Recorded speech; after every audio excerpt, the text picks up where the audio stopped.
Hello everyone, welcome back. So आज मैं आपको used to, about to, going to, got to के बारे में बताऊंगी और मैं बताऊंगी कि आप ये कैप और कहाँ यूज़ कर सकते हैं और कैसे यूज़ कर सकते हैं। और मैं चाहती हूँ कि आप अपनी डेली रूटीन में भी इनको यूज़ करें।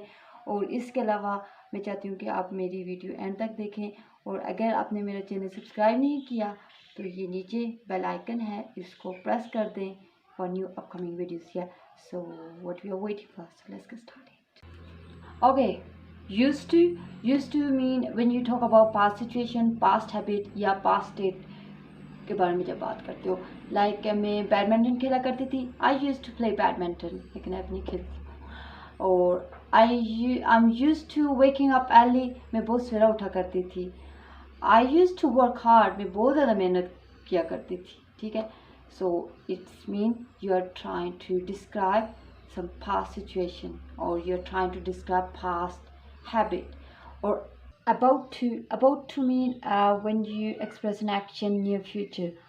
I was about to call you, मैं आपको कॉल करने वाली थी, मैं आपको इन्फॉर्म करने वाली थी। I was about to inform you, मैं कुकिंग करने वाली थी। I was about to cook.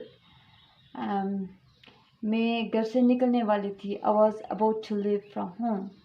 Have got to, gotta, have got to, gotta mean ज़रूरी। मुझे इंग्लिश सीखना ज़रूरी है। I got to learn English.